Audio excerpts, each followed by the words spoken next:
Imagine walking down the street when an elderly man stops you. Something about him feels eerily familiar.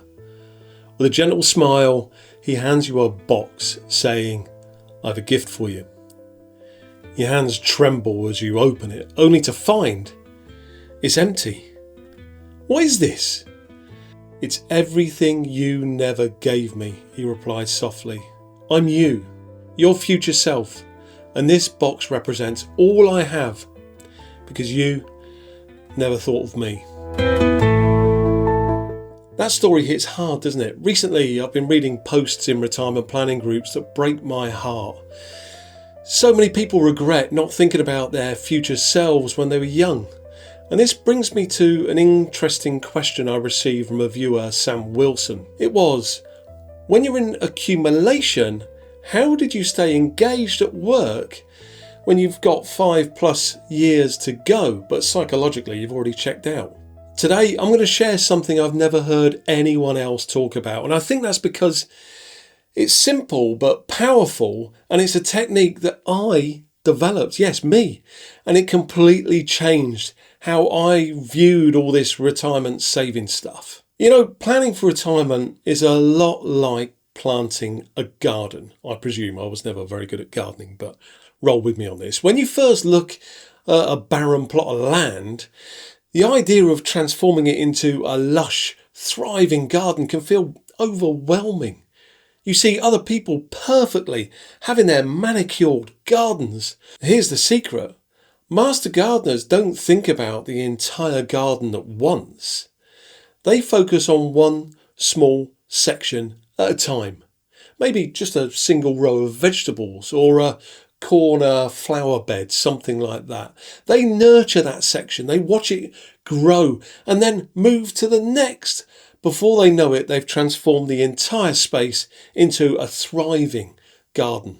Retirement planning works exactly the same way, and I'm going to show you how to divide your retirement garden into manageable plots that you can tend one by one.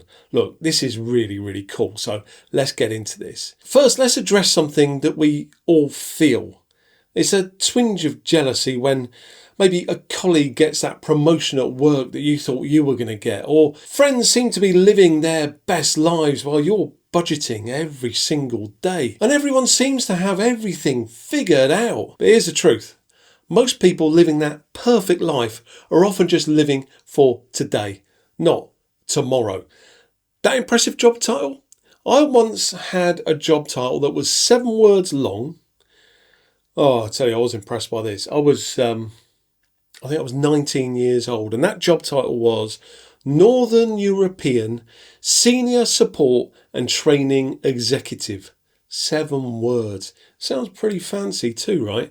Well, I was eating pot noodles and couldn't even afford to put sheets on my bed. Let me tell you something else that might make you feel even better.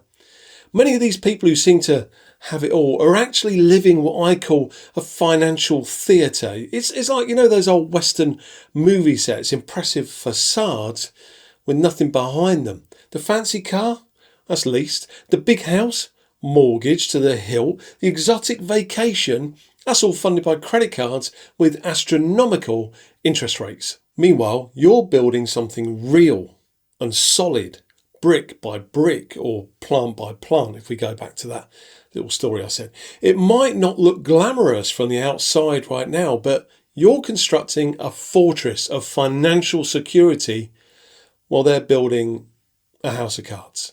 So here's what I did differently. Here's the nuts and bolts of this. Instead of focusing on the overwhelming total needed for retirement, I broke it down into monthly requirements.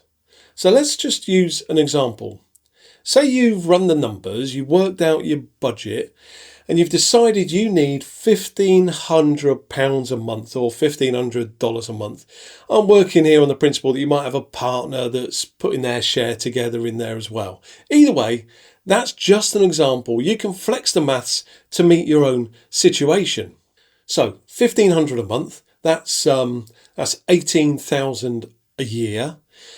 So using the 4% rule, which I've spoken about many times in the past, On 18,000, you multiply 18,000 by 25, and that is, I think you'll find, £450,000 or dollars or whatever it is where you live. £450,000. That sounds intimidating, right? But here's the trick. Think of retirement like 12 chapters of a book you're writing. Each chapter represents 1 month of your retired life. The daunting task isn't writing the entire book at once, it's completing just 1 chapter at a time. Most people look at retirement and see an entire library of books that they need to fill. No wonder they feel overwhelmed. But when you break it down into chapters, suddenly the task, it just becomes more manageable. You're not trying to write bloody War and Peace in one sitting. You're just trying to complete 1 chapter, and then chapter 2, and so on. So let's use that same calculation that we had a moment ago, but a monthly level. So we said you need $1,500 a month. Well, 1,500 multiplied by 25 using the 4% rule is £37,500 or dollars. Every $37,500 saved equals 1 month of retirement funded. So if you already have, say, 150,000 saved, that's already funding January, February, March, right the way through to April. That's pretty cool. This perspective shift changed everything for me. Suddenly, instead of chasing 450,000, I was just working towards 37,500 chunks. Each chunk buys me another month of freedom. So in my mind, while in depressing meetings with my boss, I'd be thinking, I've already funded January through April. It was like I had this secret and I loved it. I remember one particularly difficult day at work. My manager had just announced yet another reorganisation. Everyone was stressed about their roles changing or even losing their jobs. But while my colleagues were panicking, I sat there with an odd sense of calm. I wasn't immune to the stress, but I had something they didn't. I had January through April already secured. That was locked away. I felt like I was wearing a financial bulletproof vest in a workplace shooting range. The bullets of corporate uncertainty still came my way, but they couldn't penetrate as deeply. Each month I had funded was another layer of protection, another reason I could sleep at night while others stared at the ceiling, worrying about their futures. And that's why this strategy is so powerful. It doesn't just help you save money, it changes your entire relationship with work, I found. You can start seeing your job not as a prison sentence, which I used to do, but as a temporary means to an end. Each payday isn't just money for now, it's another brick in the wall of future freedom for you. Now, here's where it gets exciting and how it changed everything for me. And this is the multiplier effect. I had the employer contributions accelerating my progress. So instantly make sure you're putting enough in to ensure you're getting the maximum employer match. That's really important. Because I was now breaking this down into months, the numbers felt just so much more real. So I took more interest in where my retirement funds were invested. And I moved it out of the auto select one that my employer had put me into a more appropriate fund for me. And then there's the tax benefits. In the UK, basic rate taxpayers get £20 every time they contribute £80 into their retirement fund. Upper rate taxpayers get even more. And for all these reasons, I found that naturally I'd start finding ways to save more, because I could see much easier that what I was doing was having an impact. I was more focused on funding May. Let's get May done and in the bag so I can get on to June. It was exciting. It made work exciting. Dare I say it, I bloody hated that job. But it made it more exciting. So watch those months just stack up.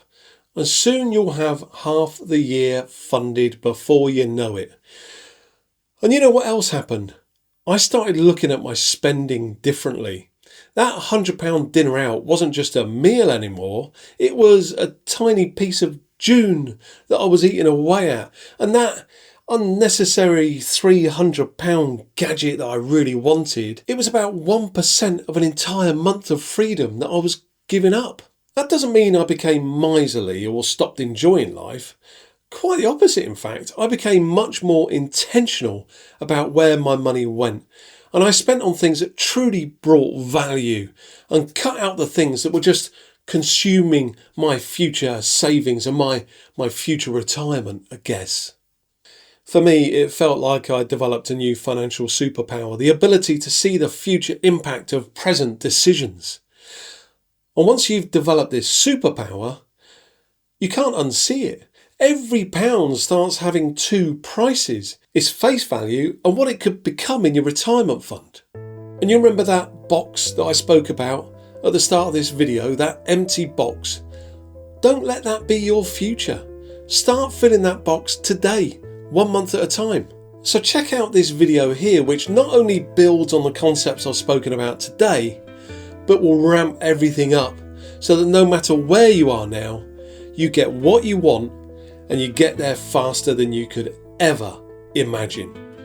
I'd love it if you liked, subscribed, and if you have any stories to tell about this kind of thing happening for you too, I'd love for you to share it in the comments below.